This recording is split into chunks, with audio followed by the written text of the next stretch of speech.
very good morning and welcome to the Breakfast News on Rajya Sabha Television. I'm Ashwara Kapoor and here are this morning's headlines. Voting underway for 69 assembly seats in Uttarakhand and 67 seats for the second phase of polling in Uttar Pradesh. V.K. Palaniswamy takes claim to form a government in Tamil Nadu. V.K. Sasikala expected to reach Bangalore today to surrender. ISRO set for historic launch attempt. PSLV-37 rocket to attempt to send a record 104 satellites into the orbit.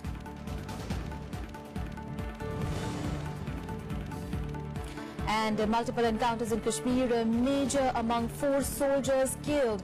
4 militants also eliminated in encounters in Kopara and Bandipora.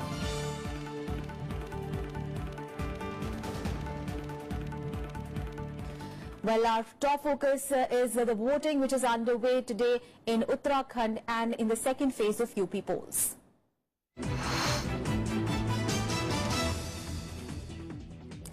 Well, voting is underway in the second phase of elections for 67 assembly constituencies spread over 11 districts in Uttar Pradesh today. Well, 720 candidates are in the fray in this phase, where close to 2.28 crore people are eligible to vote, including over 1.04 crore women.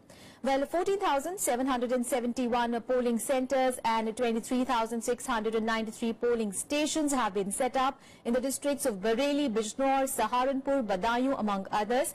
Well, over 2 lakh security personnel have been deployed, including over 800 companies of central forces. Well, prominent contestants include controversial SP Minister Azam Khan and his son, former Central Minister Jitin Prasad for the Congress Party, and State Minister Mehboob Ali from Amroha. While BJP and BSP are contesting on all the 67 seats, the SP Congress Alliance is contesting on 51 and 18 seats respectively.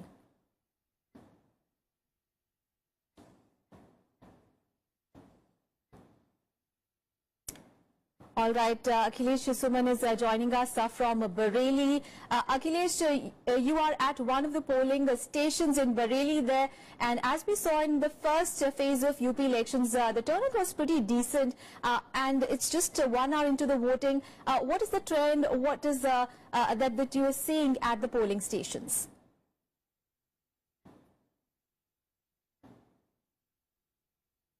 In this polling station, you can see behind me, people are standing in queue. People have started coming from same aim in the morning. Though it is cold here today and people are coming very slowly, but still you can see the people are there standing on the polling booth. This is the Nagar Nigam polling booth of Bareilly main town. And people are enthusiastic, but you can say that this time polling is a bit slow than the first page. As far as I have seen the first page also, I am seeing the second page also. So polling is a bit slow. But when I ask the people that what are the results, people say that this is the trend and this is better trend now. Rather, in the last election, people started coming late, very late, after 8 or 8:30. But this time people have started coming and they also got certificate. You know, there is a tradition that who comes for first voting, they get a certificate from the election commission, and I saw that 2 people got certificate from the election commission for first voting. So it is a very peaceful polling station, and there are 2 constituencies in Bareilly, Bareilly Main and Bareilly Can, and both seats are held by the BJP. But this time there is a tri-corner context, and it is also very important and very interesting because SP and Congress are in alliance, and BJP is facing some sort of impact of demonetization. And this is an area in all the 67 constituencies, you will see that there are farmers, there are industries, like in Muradabad you have the brass industry, like in Rampur you have the knife industry. So it is very active zone, and it will be interesting to see that how the trading community are influenced by the demonetization, and this will be in a way they will be impacted or not. This will be interesting to see. Ashwarya. Absolutely. You were talking about the trading community, but you must have spoken to the voters here, because the number of sugarcane growers as well, a lot of area also falls under the sugarcane belt and the paddy belt. So there are a number of issues of their concern as well.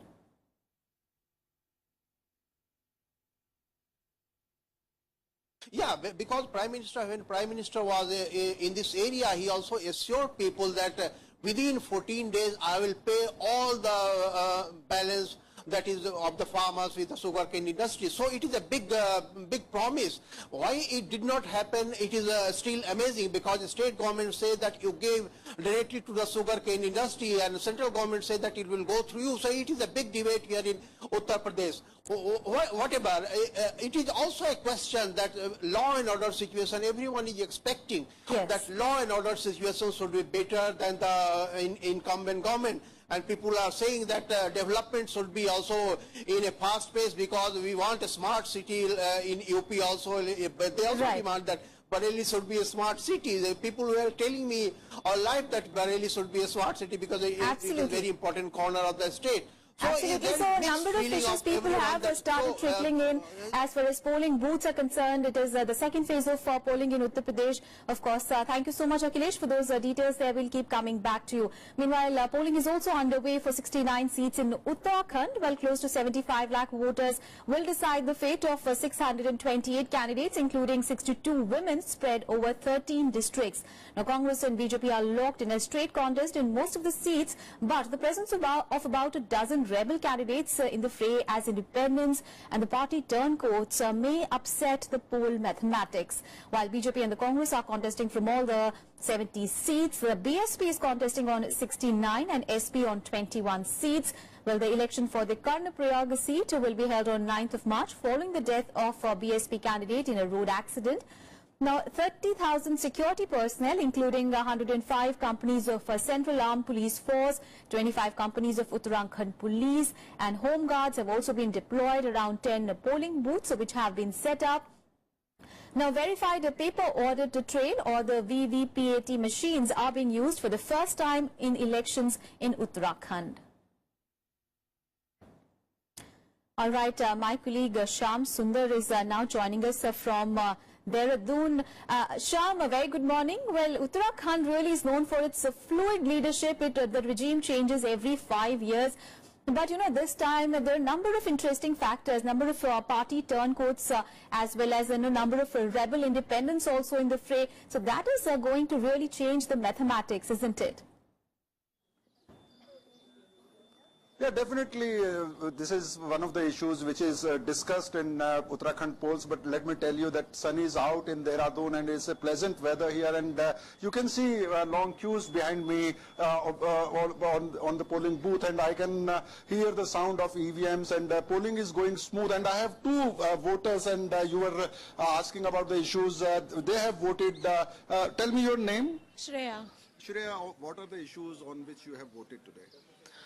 Basically, we have a lot of natural calamities happening here in our state, and there's roads and there's like basically the same things, right? We need our leader to look at things which we face every day, and so that's what I based upon, voted based upon. To be sensitive towards the towards what happens, yes, not just in the city, even in the rural areas. The rural areas. Yeah. So there are leaders who are with Congress. Vijay Bahuguna, he was chief minister. Now they are contesting on the BJP ticket, and many BJP leaders are contesting on the Congress ticket. Do you think that this will be also in the mind of the voters? What? That Vijay Bahuguna, who was chief, yes. Yeah, maybe, of course, that it will be in the voters' minds, that previous leadership and what happened in the past. Obviously, that cannot be forgotten. But obviously, new leaders, what they are promising, what their manifesto is like, that also plays a very big part. अपना नाम मुझे बता दीजिए. अनीता पवार. तो आपने vote डाल दिया? जी. जब आपने वोट डाला, आप तो कई बार वोट डाल चुके हैं. हाँ जी. कौन से ऐसे मुद्दे रहे जिनसे आपने तय किया कि मैं इस उम्मीदवार को वोट दूंगी? मुद्दे तो बहुत सारे हैं, लेकिन जो सरकार कुछ करेगी हम उसको, मतलब कांग्रेस ने तो कुछ नहीं किया, बस भाजपा को देना है. भाजपा की लहर है. All right, so the number of issues. She is quite open about her choice of vote. She says that Congress is a disappointing party as far as the rule of last 5 years is concerned. She says that she needs a change. So there are long queues on this booth, and people are voting, and it's a lovely scene here because early morning people started coming to vote here. Uttarakhand has basically witnessed 3 Vidhan Sabha elections in the past 17 years, ever since it was carved out as a separate state. So, the stability of the state governance would be one of the key issues there, isn't it?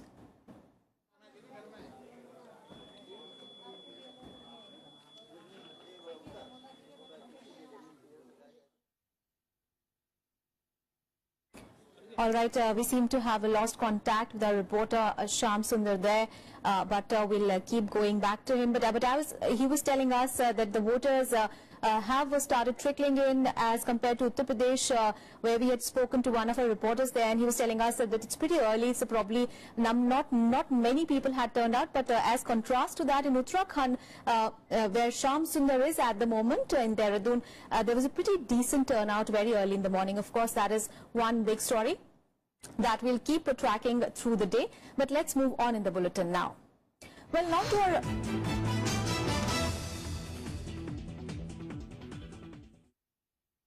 our other big focus of the day. Well, the Indian Space Research Organization will attempt to send a record 104 satellites into the orbit on its PSLV C-37 rocket in a little over an hour from now from the Sriharikota launch pad. Now, no space agency has launched such a large number of satellites in a single flight so far. In a landmark event, the Indian Space Research Organization will launch a record 104 satellites in one go on its polar satellite launch vehicle C-37. The commercial launch from Sriharikota at 9:28 a.m. on Wednesday will be the first by any space agency to send into orbit so many satellites. It will surpass the record of 37 satellites set in June 2014 by Russia and 29 by NASA in 2013. Really significant red letter day for Indian aerospace, Indian space research. It's not every day that you have 104 satellites going every time.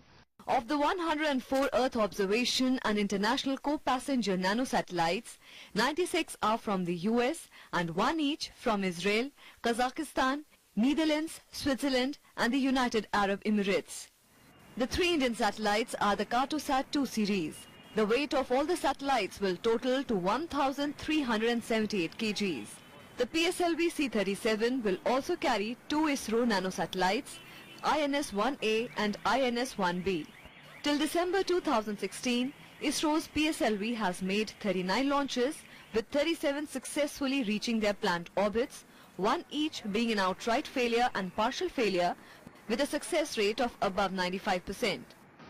ISRO is the leading space research organization globally and is the most competitive in the multi-billion-dollar space launch market. Come Wednesday, ISRO is set to open a new chapter in the history of space exploration and set an verbal benchmark for other nations. Reporting from Chennai, with camera person Sudhanshu, I'm Kriti Mishra for Rajya Sabha Television. In fact, Kriti Mishra is now joining us live from Sriharikota. Good morning, Kriti. A very fine day, and ISRO all set to create a world record and a new leap really in the space technology. What can we expect? Well, that's right, Aishwarya. India stands at the cusp of creating history, and right now we are outside Satish Dhawan Space Center in Sriharikota. You can already see that people have already started gathering here. The countdown actually began at 5:28 in the morning after the Mission Readiness Review Committee and Authorization Board gave its nod. The scientists began filling propellants in the rocket. Remember, Aishwarya, 17 minutes into the launch, Cartosat 2D series would be the first one to get separate and get injected into sun-synchronous polar orbit. Aishwarya, if this becomes successful, it would be India's second successful attempt, because in June 2015, India had launched 23 satellites. So ISRO has already established itself as one of the most efficient and cost-competitive players in the international space market, and it is ready to prove its mettle yet again. So definitely a moment of pride for all the Indians right now. Aishwarya? Kriti, now this much awaited launch has attracted not only interest within the country but also abroad as well. But in terms of significance internationally, tell us how important it is as compared to the rest of the space technologies that we are seeing abroad.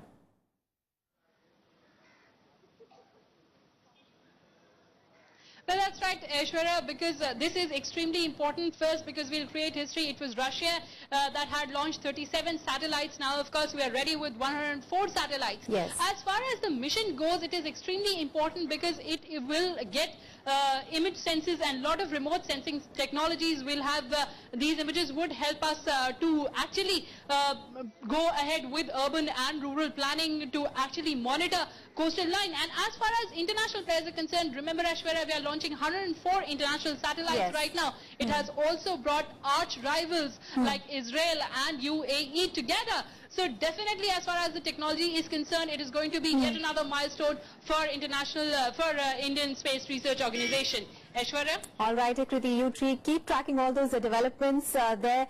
Of course, the launches are scheduled for 9:28 a.m. at the Satish Dhawan Space Center. Thank you so much, Kriti. We'll keep coming back to you. And on to some political developments in Tamil Nadu. Well, AIADMK's newly elected legislative party leader E.K. Palaniswamy has staked a claim to form the government in the state. Well, he met the governor on Tuesday with a list of MLAs supporting him. Well, soon after Sasikala's conviction, the AIADMK, remember, had expelled caretaker Chief Minister O. Selvam and 19 others for anti-party activities. Now, Sasikala is expected to reach Bangalore today and surrender. Newly elected AIADMK legislature party leader Edappadi K. Palaniswamy met Governor Vidyasagar Rao and staked claim to form the government. The meeting was brief, in which Palaniswamy presented a list of MLAs supporting his claim. His meeting came on a day when he was elected the legislature party leader, replacing V.K. Shashikala. O. Selvam also deputed two of his emissaries, Rajya Sabha member V. Maitreyan and former member P.H. Pandyan, to meet the governor to present his case. After the news of her conviction, an emotional Shashikala addressed MLAs lodged at the resort. She said despite the difficulties, she is overwhelmed at the support that the MLAs have given her.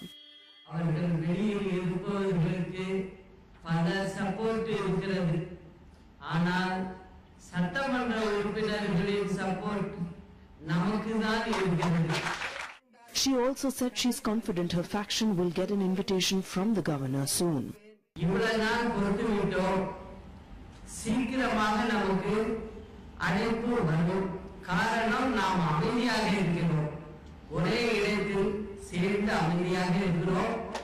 Later, she addressed supporters after arriving at Pose Garden. She asked them to continue to work for the party without fear. On the other hand, O. Selvam and the niece of late Jai Jayalalitha, Deepa Jayakumar, paid tributes to the former Chief Minister at Marina Beach. To a question whether this is an official entry into politics, Deepa said yes. We will work for a bright future of the AIADMK as a united front. Earlier in the day, the AIADMK MLAs who were lodged in the beach resort held an emergency meeting and removed caretaker Chief Minister O. Selvam, Minister K. Pandiyarajan and 18 other key leaders of the party from primary membership. Selvam called upon party legislators to set aside differences and unite for the welfare of the people. Considering the prevailing political situation in the state, Tamil Nadu governor held a meeting with the state Director General of Police and the Chennai Police Commissioner later in the day. Veda Nilayam, the residence of late Chief Minister J. Jayalalitha, where Sasikala continued to reside, witnessed several dejected faces today. The Supreme Court might have nixed her aspirations of becoming the Chief Minister of the state, but she propped up a new AIADMK chief. Many say that Sasikala may reassert herself after 4 years, which is not a very big gap in politics, and again stake claim to Jayalalitha's legacy. Reporting from Chennai, with camera person Sudhanshu, I'm Kriti Mishra for Rajya Sabha Television. Well, these developments came after Supreme Court yesterday set aside V.K. Sasikala's acquittal by the Karnataka High Court in the Jayalalitha disproportionate assets case and restored her conviction by a trial court in the case. Well, the trial court had sentenced Sasikala and two others to simple imprisonment for a period of 4 years each and a payment of a fine of 10 crore rupees each. Now, they would have to suffer imprisonment for another year in case of default. AIADMK General Secretary V.K. Sasikala's hopes of becoming the Tamil Nadu Chief Minister dashed by the Supreme Court. The Apex Court on Tuesday found her guilty in the disproportionate assets case. It also upheld a 4-year jail term and a 10 crore rupees fine handed down by a lower court and banned her from seeking elected office for 10 years. Then we and V.K. Sasikala, V. and Sudhakaran and Ilavarasi, who were guilty of disproportionate assets, and the complaint was made by Subramanian Swamy, and judiciary had a very tough time with these master criminals, and it had taken 19 years to come to this day when the corruption in this country will be rooted out by the order of the Supreme Court. BJP leader Subramanian Swamy first filed the disproportionate assets case against the late Tamil Nadu Chief Minister J. Jayalalitha and her confidant Sasikala in 1996. The verdict, nearly 20 years later, triggered contrasting reactions from political parties. इसमें सिर्फ review के लिए मांग सकते हैं, वो तो इसी जज के पास जाएंगे. इस जजमेंट के बाद बेफजूल है, और यदि इस जज के सामने दोबारा नहीं जाओगे तो फिर क्यूरेटिव 5 जज के सामने भी नहीं जा सकते हो. वो सब एक औपचारिकता है. मुझे नहीं लगता है कि 4 साल से की सजा से बच सकते हैं. Already now, you know very well, case is there, we are going to appeal for that. There is appeal, definitely review petition will be there. We are going for appeal. தீர்ப்பு வந்துவிட்ட காரணத்தால் உடனடியாக ஒரு நிலையான ஆட்சியை தமிழகத்தில் உருவாக்குவதற்கு அவருக்கு இருக்கக்கூடிய அந்த உரிமையின் அடிப்படையில், அரசியல் சாசன சட்டத்தின் அடிப்படையில் உடனடியாக ஒரு நிலையான ஆட்சியை உருவாக்கி தருவதற்கு கவர்னர் அவர்கள் நடவடிக்கை எடுக்க வேண்டும் என்று நான் வற்புறுத்தி திராவிட முன்னேற்றக் கழகத்தின் சார்பில் கேட்டுக்கொள்கிறேன். The center has no role to play. Governor will take a decision based on the situation there, and we don't want BJP has no interest to interfere, and we have no stakes also. Governor जिनकी भूमिका संदेह के घेरे में रही है, उनको फौरन विधानसभा का सत्र बुलाना चाहिए और AIADMK के सब पक्षों को अपना बहुमत साबित करने की अनुमति देनी चाहिए. Sasikala was ordered to turn herself into a court in Bengaluru that convicted both her and Jayalalitha in 2014. Both were jointly accused of owning over 60 crore worth assets, several bungalows, luxury cars, tea estates, 8 tons of silver, nearly 30 kilos of gold and thousands of saris which could not be accounted for through their salaries. Ravindra Shivran's report for Rajya Sabha TV. On to some other news now. Well, multiple encounters took place in Kashmir Valley on Tuesday, which left 4 soldiers, including a major, and 4 militants dead.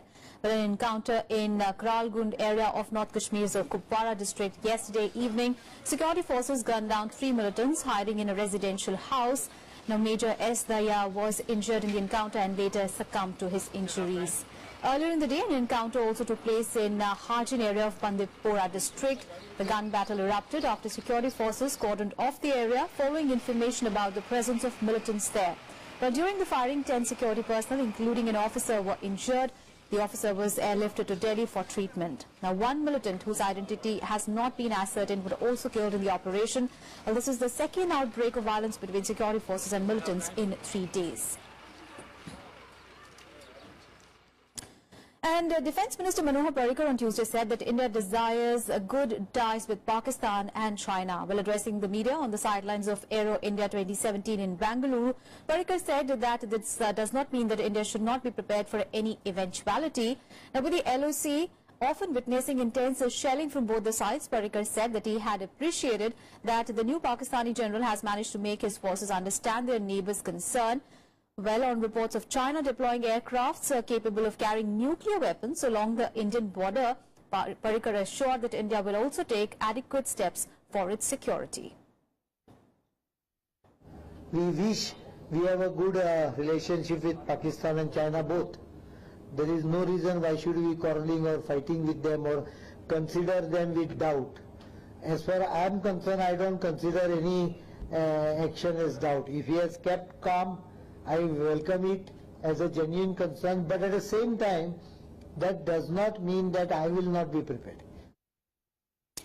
On to some international news now. Well, a day after U.S. National Security Advisor Michael Flynn quit, well, the White House struggled to answer an avalanche of questions over his resignation.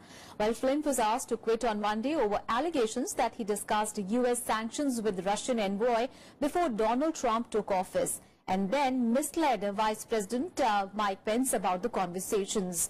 Now, if the allegations are true, it would have been illegal for Flynn to conduct U.S. diplomacy as a private citizen before he was appointed National Security Advisor. Meanwhile, in a new development on Tuesday, it emerged that Donald Trump was told more than 2 weeks ago that the Justice Department had concerns about Flynn's conduct. Now, several U.S. lawmakers are questioning why it took Trump so long to push Flynn out. Now, they have also demanded for a deeper inquiry into White House ties with Russia. We've been reviewing and evaluating this issue with respect to General Flynn on a daily basis for a few weeks, trying to ascertain the truth. We got to a point not based on a legal issue, but based on a trust issue, where the level of trust between the President and General Flynn had eroded to the point where he felt he had to make a change.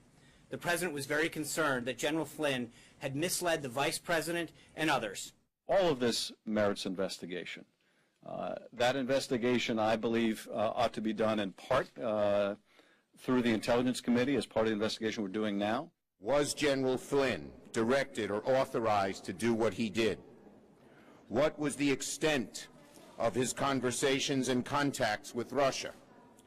Who else from the Trump administration, transition, or campaign had contact with the Russians? And why wasn't General Flynn fired as soon as the administration found out? Why did they act only when they were caught misleading the media?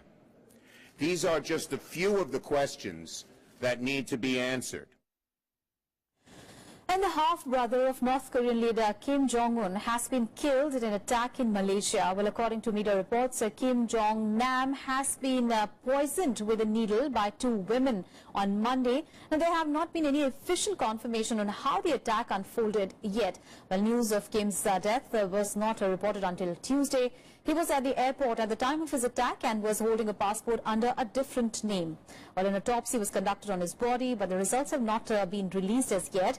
Well, the late Kim Jong-il's eldest son is thought to have fled North Korea after being passed over for the leadership, and has often spoken publicly against his family's dynastic control of the state. Well, according to sources in Washington, the U.S. strongly believes that North Korean agents were responsible for the murder, but did not provide firm evidence to support that conclusion.